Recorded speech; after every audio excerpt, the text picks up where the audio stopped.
orientador desses estudos, com toda a sua equipe que tem nos auxiliado, nos trazendo sempre os bons títulos, para que nós tenhamos oportunidade de adentrar cada vez mais nessa bela doutrina que norteia a nossa vida. Continuando os nossos estudos sobre as enfermidades e as desarmonias espirituais, nós ainda estamos falando das múltiplas inteligências. E a aula passada nós paramos aqui fazendo uma análise sobre mente emocional com mente racional. E esse quadrinho ele vem para nos explicar o que é a mente emocional, matar ou morrer, rapidez, impressões e julgamentos intuitivos. É o emocional que nós tanto falamos, que vivenciamos muito essa experiência, porque nós ainda somos criaturas que estamos vivenciando mais o lado emocional, mais o lado instintivo, do que propriamente o lado razão. E a mente racional, ela vai e começa a questionar, né? Por que eu fiz isso? Ela entra no processo de precisão, ou seja, buscando a razão, buscando o raciocínio, para que possa, assim, então, entender as nossas emoções, os nossos sentimentos. Então, o cérebro humano ele é dividido em duas partes. O hemisfério esquerdo, que é responsável pelo racional, e o hemisfério direito, que é responsável pela emocional. Então, recordando aqui, o hemisfério esquerdo comanda a razão. Tudo que nós raciocinamos, que nós analisamos. O hemisfério direito, ele é responsável pela emoção. Então, cada lado ele vai cumprir as suas funções específicas e por isso, por esse meio, a gente percebe a interação entre os dois cérebros. E essa interação entre esses dois hemisférios cerebral é que vai fazer toda a organização neurológica. Quem somos, como pensamos, como vivemos, como a gente vê a vida, como a gente vê as coisas, como encaramos os nossos processos. Apesar de atuarem de maneira conjunta, um dos hemisférios é sempre mais predominante que o outro. E cada pessoa tem um deles mais desenvolvido. Isso é natural ainda, pela nossa condição de ser humano. O nosso cérebro, por ter esses dois hemisférios, o ideal seria que eles trabalhassem de uma forma equilibrada, com muita sabedoria e com domínio das emoções. Mas ainda nós estamos num processo de desenvolvimento, de reconstrução. Então, obviamente, o nosso lado emocional, ele fala muito mais alto do que o nosso lado razão. Então, por isso tem a frase aí embaixo, para que as pessoas utilizem todo o seu potencial, o ideal é que razão e emoção estejam equilibrados. Aí a gente vai para esses dois cérebros, para a gente poder entender, né, a parte física do nosso cérebro, já também fazendo uma análise das múltiplas inteligências. Então, as funções do hemisfério do cérebro humano, o esquerdo, que é racional, é lógico, matemático, o direito, que é intuitivo, criativo e artístico. Eu já até expliquei essa outra figura, né? Se o cérebro é mais razão ou mais emoção. Para a gente ter, e Kênia entrou, colocou algumas coisas que foi muito interessante, muito pertinente para a gente poder analisar.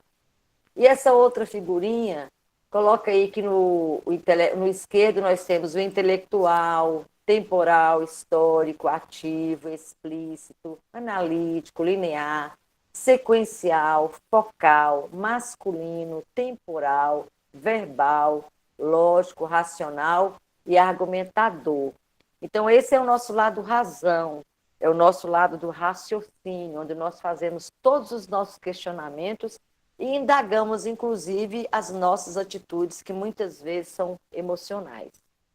Do outro lado, quando falamos do intuitivo, quando falamos do direito, cérebro direito, nós falamos aí da sensibilidade, né? Do eterno, o atemporal, receptivo, tácito, gestáltico, não linear, simultâneo, difuso, feminino, espaço, espacial, intuitivo, irracional e experimental. Mas eu queria chamar a atenção para duas palavrinhas aqui, ó. Feminino e masculino. Por que que um lado esquerdo ele está dentro do masculino? E por que que no direito nós temos a questão do feminino? Na nossa concepção e dentro da nossa história, da compreensão da civilização e do mundo, nós temos o lado masculino como uma presença de força, né? Diferenciamos, inclusive, até relacionado aos trabalhos. Esse trabalho é de homem, esse trabalho pesado é para homem. E o feminino é a questão da ser feminino, ser sensível, ser emocional, passivo nas atitudes. E eu vou recordar disso aí lembrando de Jesus, porque Jesus tinha esses dois cérebros, mais os outros, muito bem organizado, equilibrado e muito bem acolhido e construído. Porque Jesus, no seu processo, na sua caminhada, ele desenvolveu muito o masculino e o feminino. Então, os livros nos ensinam que Jesus tinha o ânimo e a ânima, ou seja, ele tinha a razão e a emoção muito bem estabelecido, num equilíbrio e numa harmonia muito grande. Então, essas duas situações, Jesus nos passa como exemplo para que tenhamos oportunidade de ser racional, mas de ser emocional. Mas que o nosso emocional seja comandado pelo racional. É por isso que a cabeça está acima do coração. Mas também temos que lembrar que, pelo fato de estarmos em um processo de caminhada, de construção, nós muitas vezes também precisamos agir pelo coração, porque o coração vem a intuição, né? Vem o lado amoroso, vem aquela sensibilidade. Então, todo esse procedimento é um trabalho árduo, contínuo, é um exercício diário para que a gente saiba lidar com todas as nossas emoções, mas não deixando que essas emoções tome conta da nossa vida. É necessário que a gente tenha o domínio dessas emoções.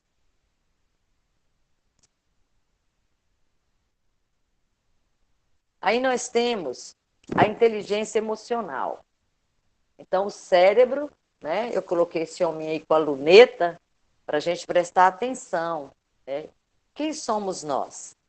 Com essas múltiplas inteligências, nós estamos nos construindo e, ao mesmo tempo, nos apresentando para o mundo e para nós. Então, a inteligência ela não é só racional, também é emocional. E ambas interagem para construir a nossa vida. É o que eu acabei de falar quando a gente faz uma análise do racional e do emocional. As emoções são poderosas e dominar as negativas, por exemplo, faz parte da inteligência emocional.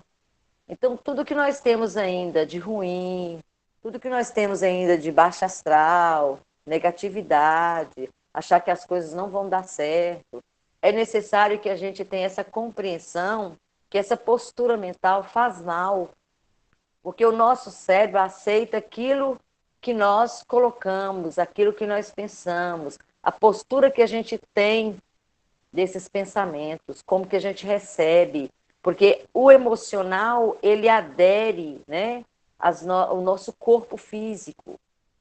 Então, essas emoções são poderosas.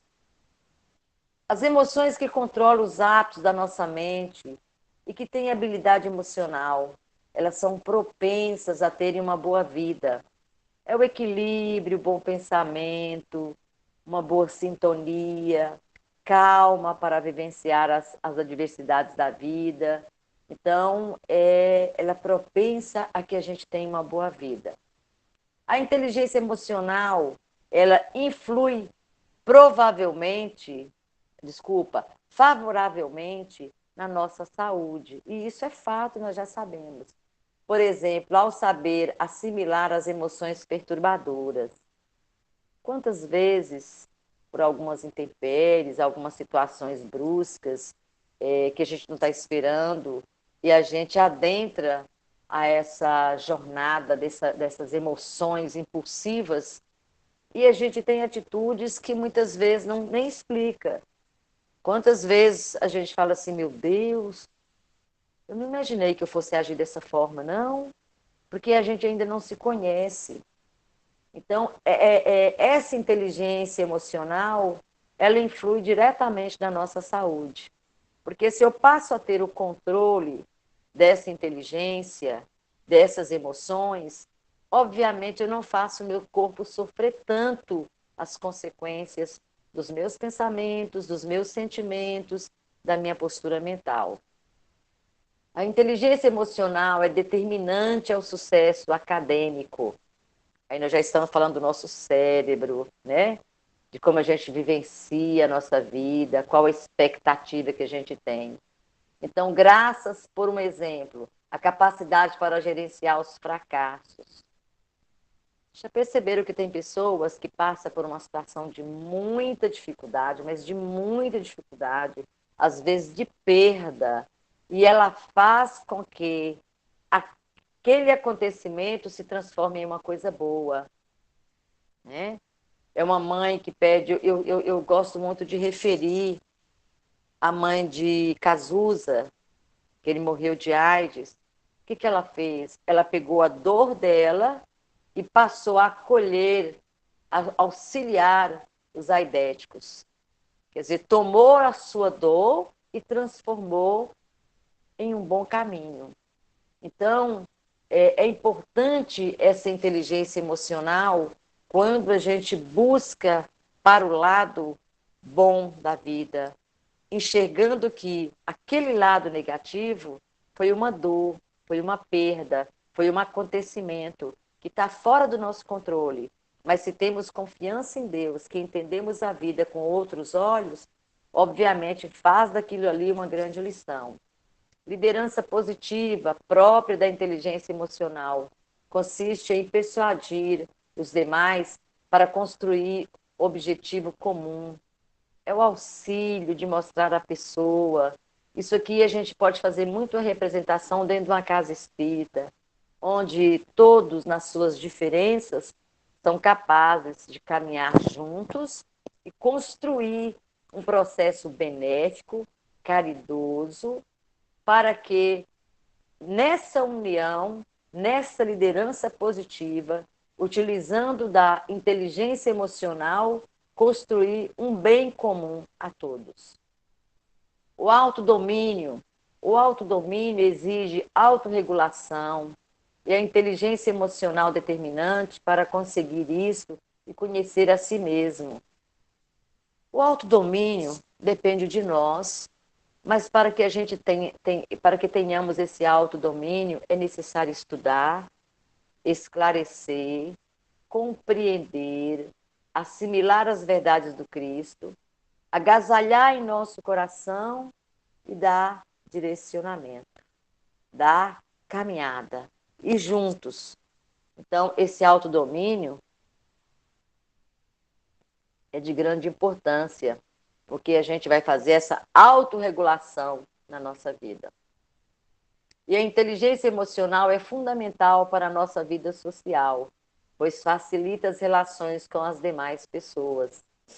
Nós falamos muito das diferenças, porque cada um de nós temos uma identidade.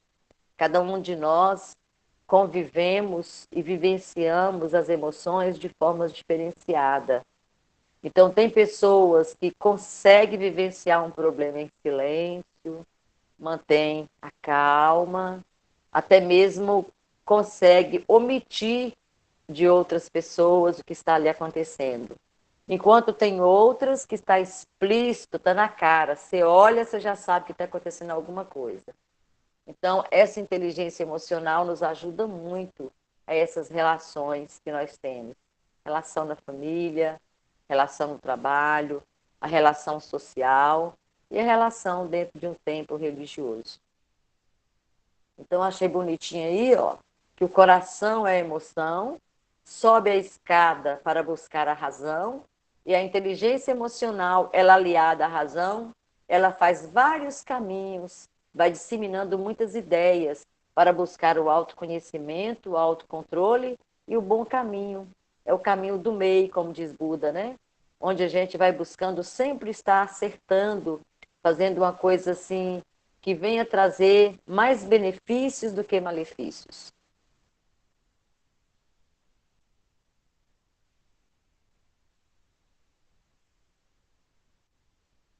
Voltou demais.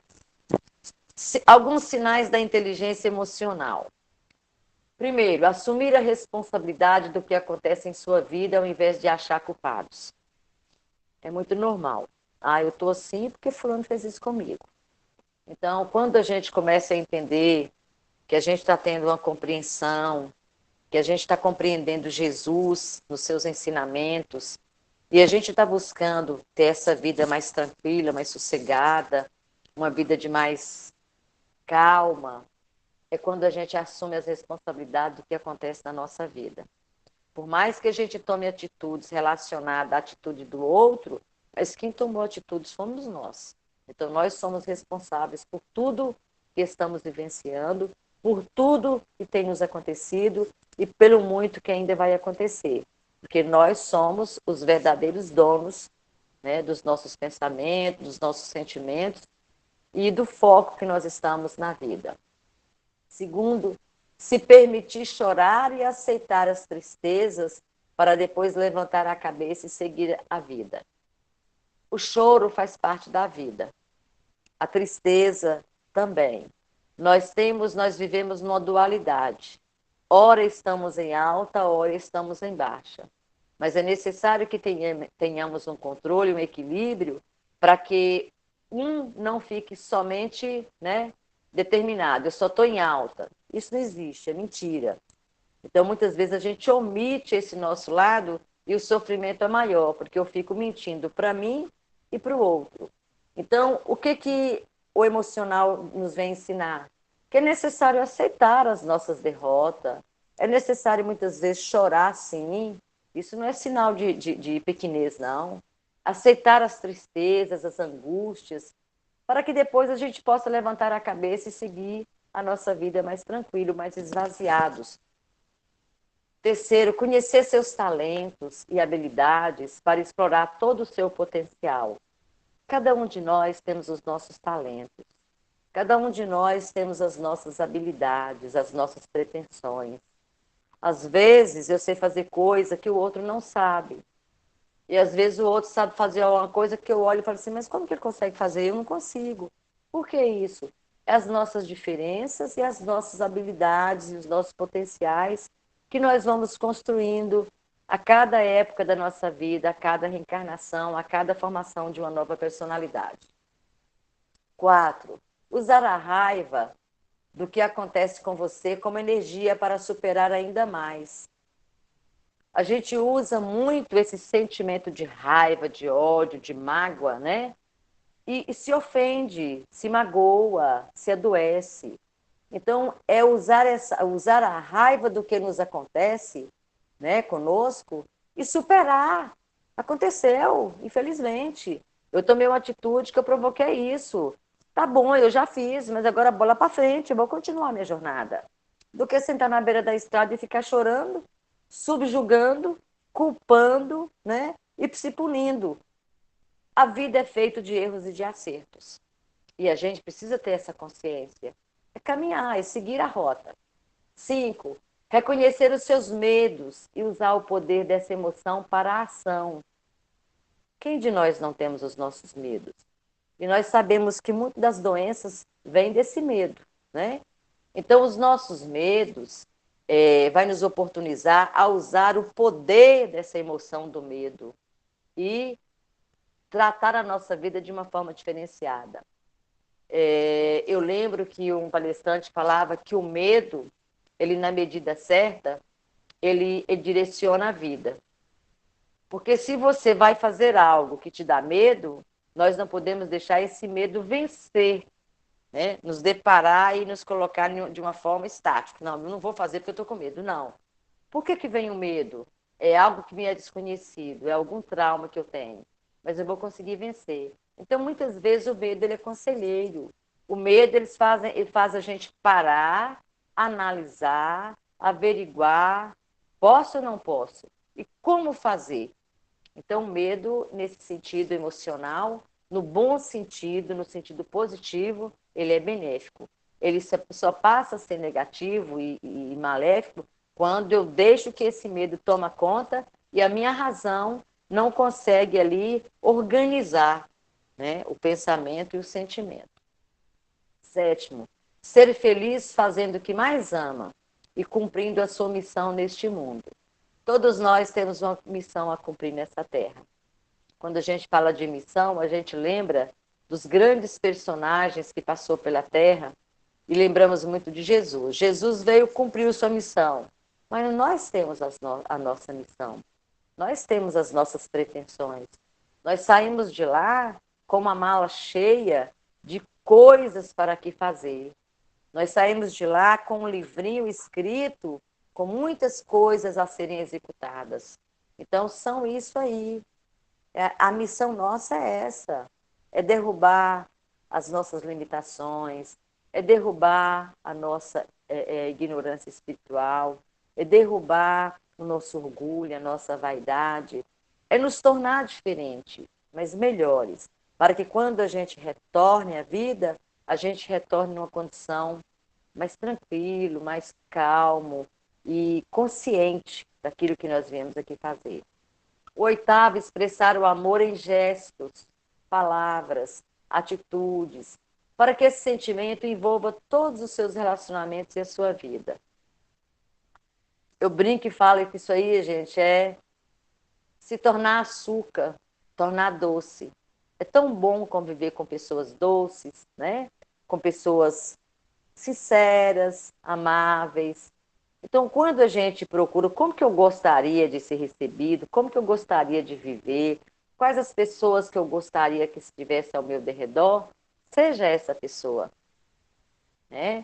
Tem até um poema que fala: se você não pode ser uma grande árvore, seja um pequeno arbusto, já está de bom tamanho.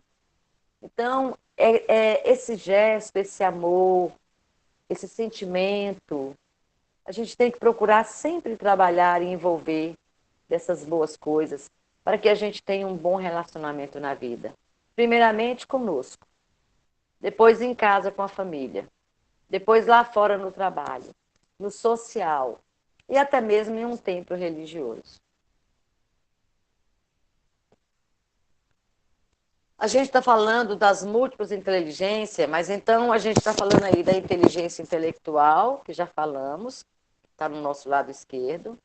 Depois nós temos a nossa inteligência emocional, que dá no lado direito. E aí nós temos o todo, que é o nosso centro, onde está a inteligência espiritual. Só para a gente, simbolicamente, ter um conhecimento do nosso cérebro e quais são os lados que nós precisamos trabalhar. Do lado direito, trabalhar a emoção, do lado esquerdo, trabalhar o intelectual, e no meio do cérebro, buscar essa inteligência espiritual. Aí eu quero voltar para vocês, ó. O que é isso aqui, né? É o nosso cérebro racional, o neocórtex. Aqui que está toda a sabedoria divina. É tudo que nós almejamos, tudo que nós buscamos. Então a gente percebe que essa inteligência espiritual, ela abrange todo esse centro aqui. O que é isso? É a semente de amor, da compreensão de tudo que o Cristo tem nos ensinado, é o que nós buscamos. A inteligência emocional e a inteligência espiritual, elas fazem parte de nossas vidas e são essenciais para conquistarmos tudo em nossa vida. Além dos sentidos humanos, o espírito também se faz presente através da alma interior de cada um. Então, nós temos os nossos sentidos, que são 5 que nós conhecemos, né? Mas nós temos a nossa alma interior, a nossa divindade maior, a centelha divina, que ela é diferenciada de todos, não tem ninguém igual. Então, quando a gente busca trabalhar a espiritualidade, nos ajuda a equilibrar, né, a nossa vida, a buscar a paz interior e, ao mesmo tempo, trabalhar o lado razão com o lado emoção. Então, o lado espiritual nos permite ser racional, ser emocional com equilíbrio, e esses dois vislumbram uma luz que nós falamos que é o cérebro espiritual. É o entendimento que somos filhos de um Deus maravilhoso, Senhor da vida, que somos irmão do grande homem-luz que nós conhecemos, que é o Cristo, e que nós precisamos também, além de vivenciar o nosso lado corpo físico, entender os nossos corpos sutis e direcionar a nossa vida para o caminho do amor, da verdade e da luz. O ser inteligente e espiritualizado desenvolve outros níveis de capacidades, com habilidade analítica, percepção, que podem ir além dos olhos físicos, muitas vezes percebido através da intuição e de outras habilidades naturais, ou muitas vezes sobrenaturais. Por que sobrenaturais? Porque nós não temos um conhecimento, nós não temos uma verdade que explique aquele acontecimento, então nós falamos que está além daquilo que nós conhecemos. Então, o ser inteligente, né, o ser espiritualizado é trabalhar e executar o caminho do meio, o caminho do equilíbrio, o caminho da percepção, enxergar o outro ou a nós mesmos, além do que verdadeiramente somos, ou seja, desempanar o processo da ilusão da vida e olhar a vida na sua verdadeira essência, mas na essência divina que somos. Aí nós temos mente emocional versus mente racional, falando o seguinte, que a mente emocional, ela considera que suas crenças são totalmente verdadeiras e descarta qualquer coisa que lhe seja contrária. Quando trabalhamos com o cérebro da emoção, quando vivenciamos situações que a emoção ela é muito exposta, muito explícita, nós nos colocamos numa situação que aquilo ali é a verdade absoluta para nós. É assim que eu penso, é assim que eu acho, é assim que eu entendo, e é difícil alguém mudar a minha cabeça, porque a minha mente emocional, ela está vivenciando as minhas crenças e as minhas verdades. Por enquanto, eu sou aquilo, eu compreendo aquilo e não aceito outras ideias porque ainda não cabe dentro de mim essa ideia. Então, eu começo a descartar tudo aquilo que é contrário à minha vivência. É difícil dizer com que alguém sob perturbação emocional raciocine. É verdade. A psicologia fala que quando um ser está pronto para ter uma atitude muito trágica, por exemplo, vai matar alguém, ou está num processo de raiva, num processo terrível de descontrole emocional, que é mais fácil ele pegar um revólver e matar. Ou então, lapso de segundo, que ele está passando por um processo tão doloroso que é mais fácil ele se matar. Eu estou colocando duas situações para a gente ver que são situações que saem totalmente do controle. A psicologia nos ensina que a pessoa tem 18 segundos para acionar o cérebro. Se nesses 18 segundos ela não conseguir ativar a razão, ela faz a besteira. Então é difícil fazer com que alguém sob perturbação emocional raciocine. É verdade. Quantas vezes a gente vê pessoas que trancam uma casa, colocam os filhos, colocam a esposa ou o esposo numa situação de desespero, e a gente vê polícia, delegados, psicólogos, psiquiatra, tentando negociar o tanto que demora para que a pessoa acorde do processo que ela está fazendo, da besteira que ela está cometendo. Então, é um processo trabalhado onde tenta colocar a lógica em cima da emoção desequilibrada que a pessoa está vivendo. Então, não importa quão válida a argumentação do ponto de vista lógico, nada que não esteja enquadrado nas convicções emocionais do momento pode fluir. Então, por isso, gente, que fala que o estudo, que o esclarecimento, o aprendizado, ele é muito importante. E, principalmente, o cérebro espiritual, essa inteligência espiritual, ela ajuda muito para que a gente possa ter controle nessas situações. Os sentimentos se auto-justificam porque uma série de percepções e de provas convincentes. Né? Então é isso aí, é buscar o equilíbrio entre o emocional e entre a razão. Quando a gente não consegue ter esse equilíbrio e que a gente permite que uma inteligência ou emocional ou racional tome conta, de forma que a gente não consegue acessar as duas, acontecem coisas muito negativas na nossa vida. Mas quando a gente permite que a mente emocional passe a comandar, muitas vezes a gente desconhece pelas atitudes que tomamos. Gente, qualquer dúvida, qualquer coisa, pode parar, pode perguntar, pode acrescentar, tá? Fique bem à vontade. Está todo mundo muito caladinho hoje. Bom, eu vou entrar num assunto aqui que eu acho que vai dar muita polêmica. E eu quero lembrar um fato que aconteceu lá no centro, que eu achei muito interessante e, ao mesmo tempo, ainda é falta de estudo nosso. Teve uma aula que eu estava dando lá na sala do seu Natécio e que eu estava falando sobre o cérebro. E algumas explicações que eu comecei a dar, eu lembro que Val, né, ela falou assim, você está falando das amígdalas? Aí alguém falou assim, não tem nada a ver com garganta isso não.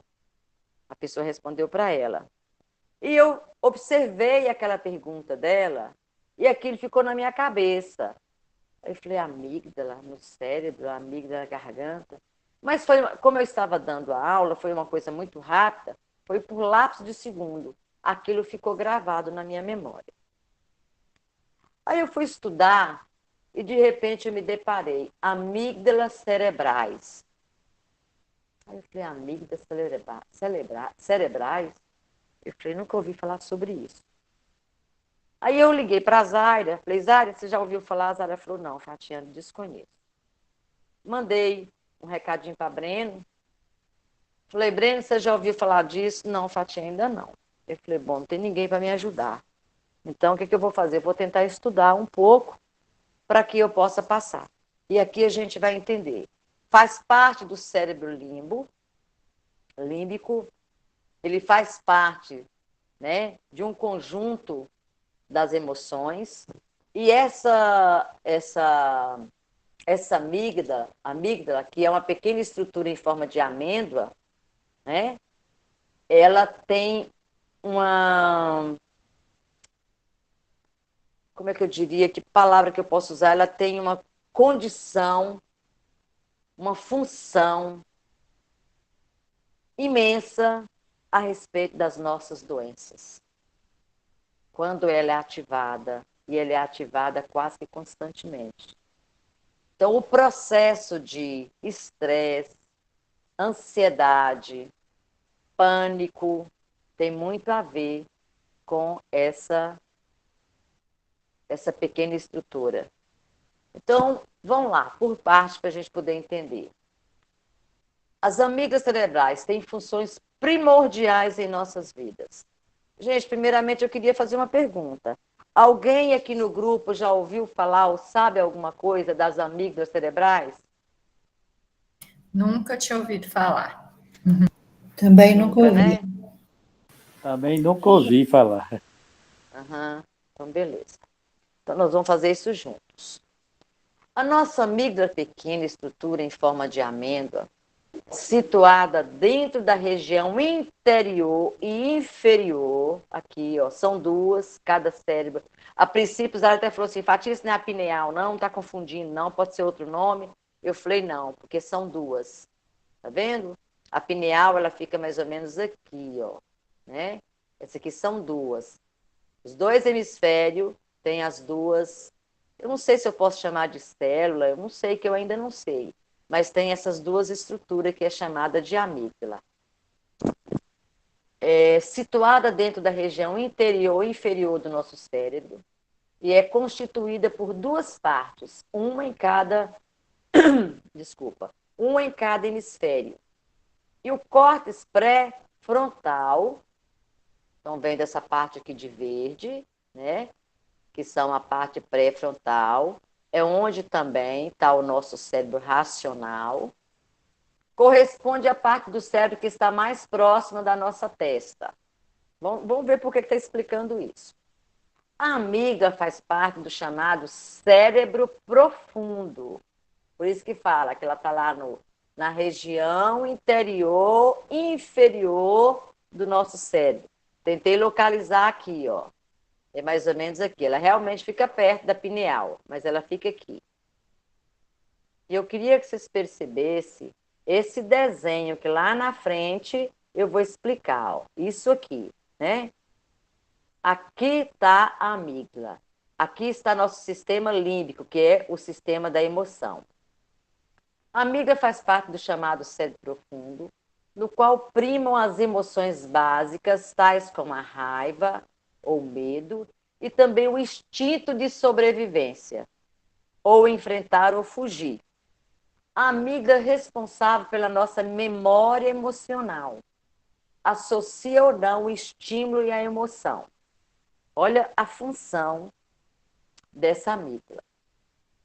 E, por fim, ela envia a mensagem emocional ao nosso corpo que se expressa em sensações corporais. Ela, quando ativada, ela é expressa pelas sensações corporais que nós temos. Assim, para percebermos que emoção estamos a sentir em cada momento, temos que estar atento e descodificar as nossas sensações corporais, fazer uma leitura, entender qual é o processo. Aí eu vi essa figura aqui, que dei um exemplo. Perfume, olhos. Você já percebeu que quando você convive com alguém e que essa pessoa utiliza de um perfume, e de repente você ainda está em determinado local, aí você, esse perfume me lembra fulano. Está nessa memória e essa glândula, eu vou chamar de glândula por enquanto, gente. Essa glândula, ela traz esse retrato, ela traz essa condição, essa leitura. E quando a gente inala, né, essa sensação, essa fragrância, ela ativa a nossa memória emocional. Aí ele deu um exemplo aqui, que era um óleo, né, que você cheira. Por quê? Porque muitas vezes esses óleos, essas essências que estão sendo muito utilizadas nesse momento da vida, através dessa nova medicina, a gente percebe que quando a pessoa está passando por algum processo, determinado óleo, ele pode te causar ou ter um efeito magnífico. Eu vou dar um testemunho aqui. Aqui em casa tem pé de alecrim, que minha mãe cultiva. E quando a minha tia passou pelo processo do câncer, que tem muitos vômitos, quando ela começava a vomitar, a minha mãe sempre ia lá e pegava um galinho de alecrim e colocava nas narinas. E ela ia cheirando e ela começava a melhorar. Então, isso, ela ativou o cérebro, que na verdade é essa amígdala, ela ativou o cérebro dela, de forma, quando ela começava a passar mal, ela falava assim, Tata, me dá alecrim. E eu passei a usar o alecrim dentro da fronha do travesseiro dela. O alecrim tirava a sensação de vômito, dava uma sensação de paz e de tranquilidade. E ela entrava em oração. Então, eu estou colocando aqui como exemplo para a gente ver como é que funciona o nosso cérebro emocional e o tanto que a gente pode fazer por nós mesmos, e a nossa falta de conhecimento muitas vezes nos paralisa perante a vida. Então, as amigas cerebrais humanas desempenham um papel fundamental no desencadeamento do estado de medo. E a sua ausência impede a experiência do medo. Quando a pessoa faz tem algum acidente ou que tenha que fazer alguma coisa no cérebro e que tira essa glândula ou retira uma parte dela, a pessoa experimenta a ausência do medo, porque houve alguma coisa que descontrolou, que a gente não sabe ainda. É uma das principais áreas do controle também de agressividade. Então, todos os nossos sentimentos, as nossas emoções, sendo boa ou não, essa glândula tem condições de ativar. É uma das áreas mais importantes responsável por respostas emocionais relativas ao comportamento social de humanos e de outros mamíferos. Os animais mamíferos também têm essa glândula que é ativada constantemente. Desculpa, gente. A área é ligada ao hipocampo. Logo à frente eu vou mostrar isso aí para vocês. Que controla diversas atividades autônomas do corpo com as alterações emocionais dos batimentos cardíacos, da respiração e da pressão arterial. Porque a gente vai perceber que é um campo chamado cérebro emocional, também conhecido como cérebro límbico, e todas as glândulas que estão em volta ali, elas coadunam e agregam em uma seção de responsabilidade, como se fosse uma sinfonia muito bem harmonizada, e elas fazem com que todo o nosso emocional, toda a nossa situação seja ativada. E nessa parte do hipotálamo e do hipocampo, né, a gente vai vendo que vai acontecendo essa respiração. Gente, eu vou voltar um pouquinho que eu deixei uma coisa importante. Ó. Uma das áreas mais importantes responsável por respostas emocionais relativas ao comportamento social de humanos e outros mamíferos. Agora, presta atenção. A área ligada ao hipocampo e o hipotálamo, por meio de um fórnix. Eu não sabia o que era isso. Aí eu fui lá buscar. Estão vendo esse desenho? Lembra que lá atrás eu falei, presta atenção nesse desenho? Olha o formato disso aqui, parece uma pulseira, parece também, na hora que eu estava estudando, me veio, sabe essas pessoas que são surdas, que usa o aparelhinho, aquele aparelho antigo que ele abraça toda a orelha, né? E coloca para ouvir? Então, é como se fosse isso a sensação que eu tive. E eu fiquei sem saber o que era isso. O que é o fórnix? É um feixe de fibras, axônios, constituído por duas metades laterais e simétricas no centro do cérebro, podendo ser considerado parte do diencéfalo. Está inferior ao corpo caloso e entre os ventrículos laterais. As duas metades afastam-se nas extremidades e unem-se na parte inferior do corpo caloso. Então, é isso aqui que ele faz, ó. Tá vendo? Ele vai e volta. E é interessante que ele é bem próximo da orelha. Então, isso aqui é um fórnix, que é um feixe de fibra. Desenvolve uma série de ligações que controlam diversas atividades autônomas no corpo, como as alterações emocionais, dos batimentos cardíacos, da respiração e da pressão arterial. A relação entre os estímulos emocionais e respostas musculares, como gestos, expressões faciais, também são mediadas por esse grupo de neurônios. Essa região do cérebro faz parte do sistema límbico e é um importante centro regulador do comportamento sexual, do comportamento agressivo, respostas emocionais e da reatividade a estímulos biologicamente relevantes. Esse conjunto nuclear é também importante para os conteúdos emocionais das nossas memórias. Em humanos, a lesão da amígdala faz, entre outras coisas, com que o indivíduo perca o sentido afetivo da percepção de uma emoção vinda de fora, como a visão de uma pessoa conhecida. Ela sabe quem está vendo, mas não sabe se gosta ou desgosta da pessoa em questão. Olha que coisa maravilhosa. Como que começa a explicar muitas coisas da nossa vida, muitas sensações que as pessoas têm à nossa volta e que nós, por ignorância, muitas vezes criticamos. Mas nós temos que entender que nós, seres humanos, nós somos vivenciados e tocados e ativados muito mais vezes pelo emocional em todos os nossos passos, em todas as nossas estruturas, porque os nossos pensamentos incessantes, ininterruptos, eles estão hoje mediados e agregados inteiramente pelo lado emocional. A razão, ela oscila em alguns minutos, quando a emoção, através daquela escadinha, ela sobe até a razão, para fazer uma comunicação, para que a pessoa tenha o equilíbrio daquela atitude fantástica de saber ver a situação, codificar aquela situação, fazer uma leitura do todo e tomar uma postura. Na verdade, muito dificilmente nós fazemos isso.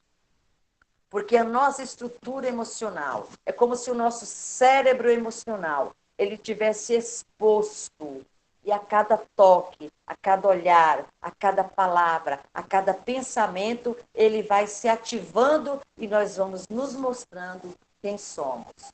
Muitas vezes nós falamos assim, aquela pessoa é desequilibrada, você não pode falar nada que a pessoa já está estourando, a pessoa já está fazendo, está acontecendo. Meu Deus! Agora nós estamos entendendo, meus irmãos, que cada um tem a sua caminhada, que cada um tem o seu jeito de ser, e que nós, que estamos buscando a doutrina como norteadora na nossa vida, temos que entender que a construção, ela é interna, ela é única, ela é individual. Então, nós não podemos julgar, nós não podemos apontar dedo, nós não podemos criticar, nós não podemos, de uma certa forma, até isolar aquela pessoa. Pelo contrário, é momento de abraçar, é momento de ensinar, é momento de caminhar juntos. Então, isso aqui me deixou, assim, profundamente emocionada quando eu comecei a descobrir isso. Eu lembrei muito de Breno, quando ele fala assim, Fatinha, as doenças, que hoje a gente conversa, ele como médico, ele tem me ajudado muito, mas assim, a gente vai percebendo que se nós pararmos e estudar nós, na nossa interação de ser espiritual, de centelha divina e de tudo que nos rodeia, na compreensão dos nossos corpos sutis, e que essa emoção é energia constante do vai e vem, e a gente vê essas, é como se fosse quando você está hospitalizado e que você está ligado àquele aparelho e que seu coração vai e volta, vai e volta, naquela frequência das suas batidas, essa é a vida, o exemplo da vida. Se tivéssemos um aparelho que pudesse ficar ligado a nós 24 horas e que as visões do mundo pudessem nos perceber na nossa essência, nos conheceria muito, mas muito, quem somos de verdade. Porque a nossa exposição perante a espiritualidade é nisso aí. A gente fala que é o que a gente pensa, que eles nos conhecem, não só descobrimos agora que nós estamos ligados, conectados, e que essas sensações, essas oscilações emocionais que nós temos a todos os instantes, que tocam o nosso cérebro, as nossas glândulas, esse fónix, né? Que é esse feixe de fibra, essa constituição simétrica, essa constituição do nosso metabolismo, essa constituição dos nossos mecanismos, do piscar, do falar, do respirar, da corrente sanguínea, é uma construção milenar que estamos fazendo desde a môndula. E o esclarecimento agora através desses estudos que a espiritualidade maior tem colocado para nós, que vem num papel tão simples, com palavras muitas vezes simplificadas, e muitas vezes através de desenhos, vai nos abrindo. É como uma mata forte, fechada, que não tem sol, e que de repente nós estamos atravessando essas matas. Nós estamos tirando algumas árvores, onde o sol pode adentrar.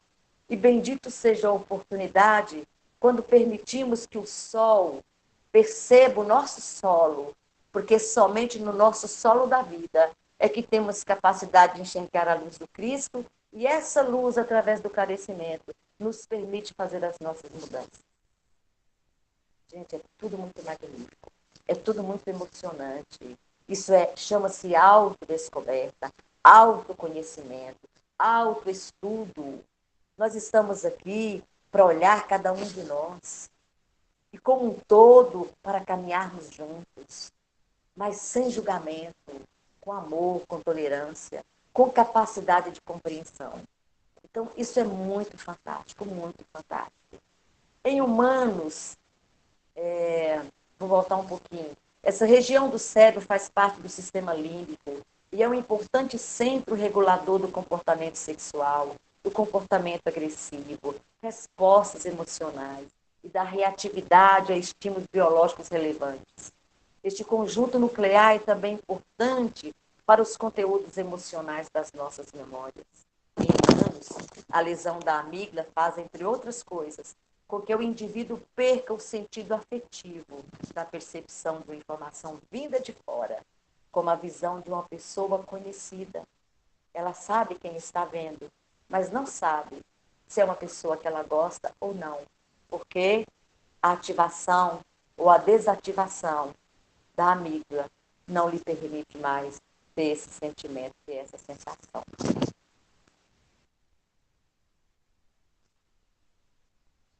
As emoções são ativadas a partir de uma zona do nosso cérebro chamada amígdala.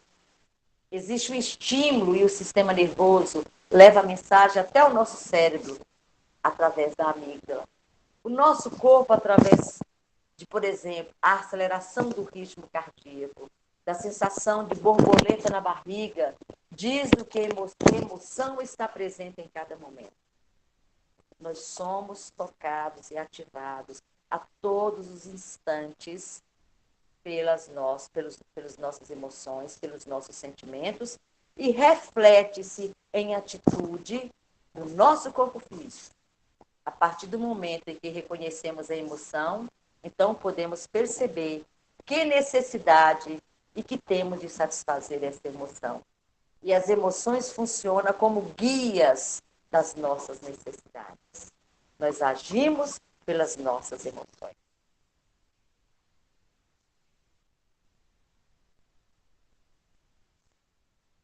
Gente, eu acho que eu vou parar por aqui, que já são 20h26. Nós temos só 4 minutos para fazer oração. Nós vamos ficar aqui nesse vídeo. Ele esse vídeo vai nos permitir abrir um leque de informações, dar resposta para muita coisa. E eu gostaria de deixar um dever de casa. Que todos pudessem pesquisar um pouco sobre essa amígdala cerebral. Porque eu estou sozinha, entre aspas, né, fisicamente, mas eu sei que os meus amigos espirituais, que os nossos companheiros estão sempre conosco, nos auxiliando. E eu peguei isso, eu descobri assim, por acaso, veio na tela para mim, e eu pedi muito a ajuda deles, mas seria tão bom se todos tivessem uma noção para que a gente pudesse passar, e eu acho que, com certeza, a assimilação seria melhor. Porque quando a gente tem um pequeno conhecimento de algo que está falando, a gente assimila melhor essas verdades. E quando algo que é totalmente desconhecido, você fica sem entender o que está acontecendo. Então, como eu já comecei, eu já dei, né? Já dei o primeiro passo aí, vamos estudar um pouco. Se alguém tiver alguns slides, tiver alguma coisa que encontrar, passa, me avisa, me dá o link, que eu faço outros estudos, coloco outros slides, porque agora eu estou percebendo, se a gente conseguir entender todas essas glândulas que fazem parte, como aí nós temos a amígdala, né, o hipocampo, o cerebelo. Então, assim, tudo que está interligado ao sentimento, às emoções, nós vamos compreender muito das nossas doenças. Muito, mas muito mesmo. E é isso que o Cristo está nos permitindo. Conhecer as nossas verdades, para que as nossas verdades vão se tornar em verdades. Porque a verdade do Cristo vai ocupar o nosso espaço vazio ou ainda da reconstrução de nós mesmos. Porque nós escolhemos o nosso caminho. E muitas vezes nós questionamos, meu Deus, por que isso está acontecendo comigo? Meu Deus, o que é que eu tenho? Não me castiga, Senhor. Aí nós vamos entender por que nós estamos passando por momentos difíceis nesse momento, principalmente no lado emocional. É a nossa construção, é o nosso caminho, é a nossa responsabilidade, é a nossa caminhada. Tá bom? Então eu queria que alguém fechasse para nós aí hoje, por favor.